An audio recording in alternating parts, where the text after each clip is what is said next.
ফের অশান্ত বাংলাদেশে ভয়াবহ ঘটনা। লক্ষ্মীপুরে এক বিএনপি নেতার বাড়িতে শুক্রবার রাতে তালা দিয়ে আগুন লাগিয়ে দেওয়ার অভিযোগ উঠেছে দুষ্কৃতীদের বিরুদ্ধে। সেই সময় বাড়ির মধ্যে ছিলেন ওই নেতার পরিবারের লোকজন। আগুনে পুড়ে মৃত্যু হয়েছে ওই বিএনপি নেতার 7 বছরের মেয়ে আয়েশা আক্তারের। এছাড়াও ওই বিএনপি নেতা সহ তার আরও 2 মেয়ে অগ্নিদগ্ধ অবস্থায় হাসপাতালে চিকিৎসাধীন।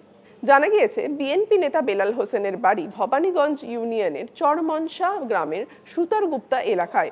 তিনি লক্ষ্মীপুরের ভবানীগঞ্জ ইউনিয়ন বিএনপির সহ সাংগঠনিক সম্পাদক। বেলাল হোসেন পেশায় একজন ব্যবসায়ী। শুক্রবার রাতে হঠাৎ জনরোষের মুখে পড়েন তিনি। বাড়িতে আগুন লাগিয়ে দেওয়ার সময় ভিতরেই ছিল গোটা পরিবার। তার ছোট মেয়ে আয়েশা আক্তারের মৃত্যু হয়েছে। বেলাল সহ তার 2 মেয়ে বিথি আক্তার ও স্মৃতি আক্তারকে গুরুতর আহত অবস্থায় হাসপাতালে ভর্তি করা হয়েছে। স্থানীয়দের দাবি, রাত 2টো নাগাদ বাড়িটির বাইরে থেকে তালা দিয়ে দেওয়া হয়।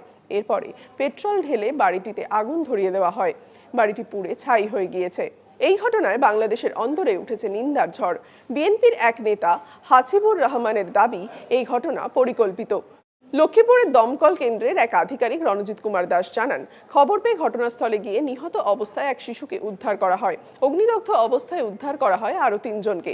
তাদের মধ্যে 2 জনের অবস্থা অত্যন্ত আশঙ্কাজনক। লক্ষ্মীপুর সদর মডেল থানার ওসি মোহাম্মদ ওয়াহিদ পারভেজ জানান, পরিকল্পিতভাবে ওই বাড়িতে আগুন ধরানো হয়েছে কিনা তা খতিয়ে দেখা হচ্ছে। অন্যদিকে বাংলাদেশের ময়মনসিংহে দীপু চন্দ্র দাস নামে এক যুবককে প্রকাশ্যে পিটিয়ে হত্যার ঘটনায় ব্যাপক চাঞ্চল্য ছড়ায়। এই ঘটনায় ইতিমধ্যেই 7 জনকে গ্রেপ্তার করা হয়েছে বলে জানিয়েছেন বাংলাদেশের অন্তর্বর্তী সরকারের প্রধান উপদেষ্টা মোহাম্মদ ইউনুস। সামাজিক মাধ্যম এক্সে একটি পোস্ট করে তিনি এই তথ্য প্রকাশ করেন।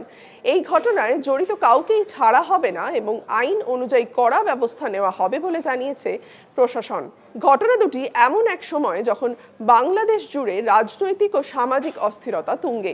ময়মনসিংহের এই ঘটনা বাংলাদেশের সংখ্যালঘু সুরক্ষা, আইন শৃঙ্খলা ও রাজনৈতিক অস্থিরতা সবকিছুকেই নতুন করে প্রশ্নের মুখে দাঁড় করিয়েছে।